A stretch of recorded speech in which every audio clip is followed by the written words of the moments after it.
Mets fans are horrified of this. Dedniel Núñez is injured again, and Tommy John surgery is unfortunately on the table. We'll know more in the coming days, and we'll examine where things are at right now, as well as dig into some good news, tonight's 3-2 victory over the Milwaukee Brewers.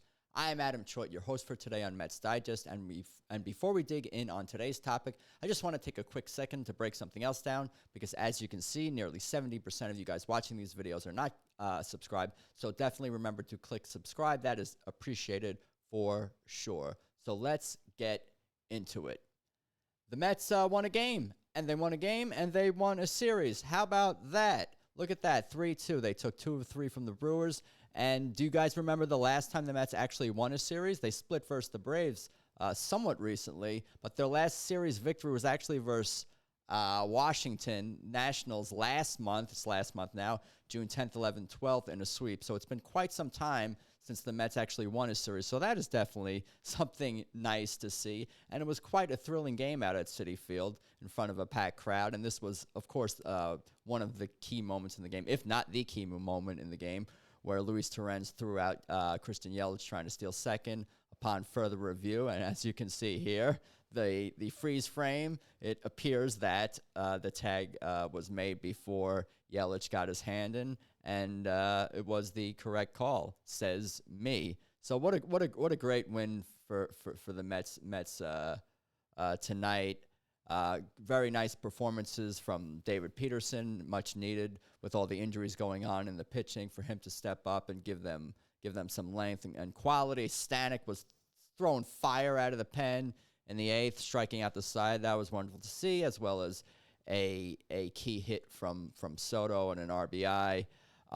Just good stuff all around tonight in today's 3-2 victory. And they stuck again with the same, not the same lineup, but Lindor once again not in the leadoff spot. And I think we're going to see that moving forward out of Carlos Mendoza,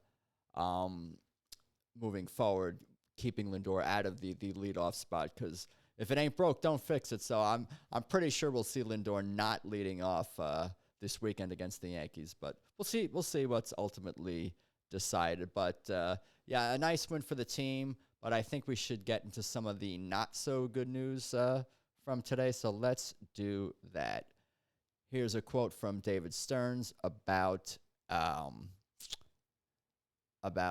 Nunez injury. David Stearns says Dedniel Nunez does not have a full tear in his elbow, but there is ligament involvement, and the Mets are going to get multiple opinions from doctors for him to feel what he did last night. Have to go through this again. It is tough. Yeah, it's definitely a tough situation. The Mets have placed Dedniel Núñez on the 15-day IL with a right elbow sprain is what they're calling it for now.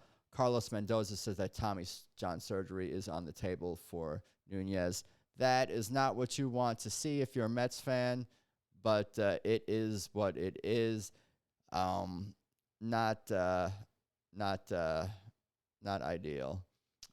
Here's a look at some of the corresponding transactions the Mets made today. A whole slew of them. Austin Warren has returned. Rico Garcia was recalled also from the minors.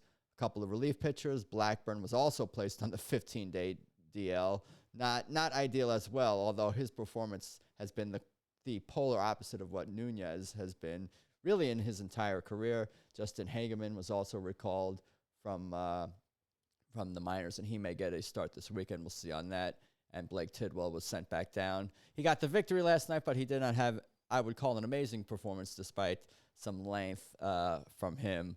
But yeah, not the best news on Núñez. Let's dig into some other quotes related to the Núñez injury and some of the fallout from that. Here's Anthony DiComo of MLB.com.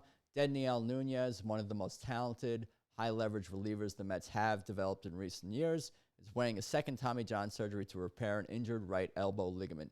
Núñez said he felt discomfort in his elbow while throwing a fastball to the final batter he faced in Game 2 of Wednesday's doubleheader against the Brewers. A subsequent MRI revealed an elbow injury with ligament involvement. According to the president of baseball operations, David Stearns, the Mets initially called it a sprain when they placed the right-hander on the 15-day injured list Thursday, but Nunez will receive additional medical opinions before committing to a course of action. So yeah, that's not great news. Whenever you hear Tommy John surgery mentioned, even if it's not imminently going to happen, it's usually not a good thing. And especially for someone like Nunez, who suffered injuries and missed so much time over the last couple of seasons of his career, it's just not what you want to see if you're a Mets fan. And let's take a look at manager Carlos Mendoza's reaction to the injury itself here.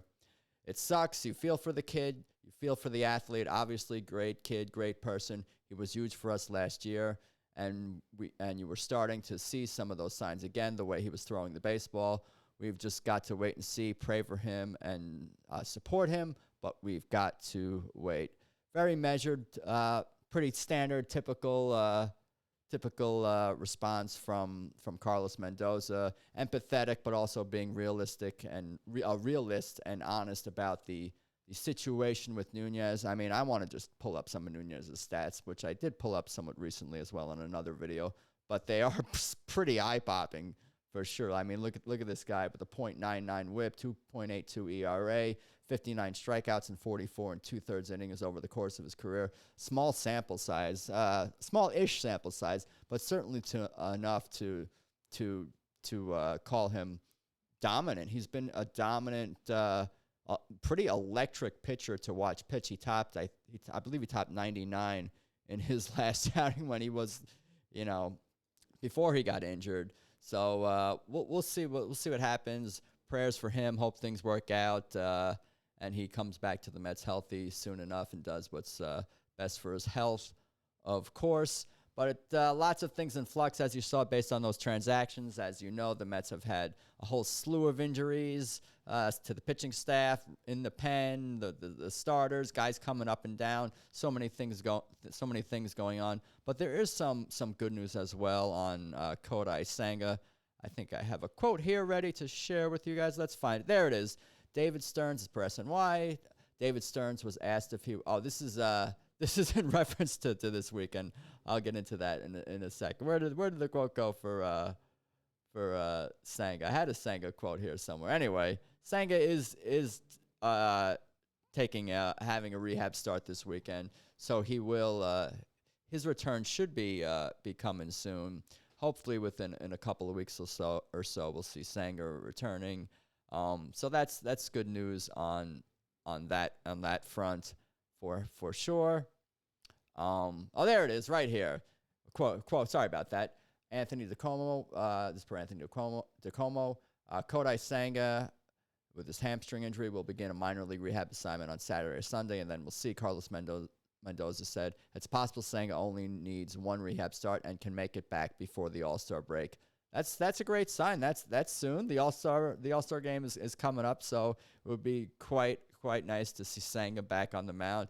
Definitely a different energy when he's with the team. It's an event. It's an experience, especially when he pitches at Citi Field with the Ghost Fork and all the signs in the stands and all that.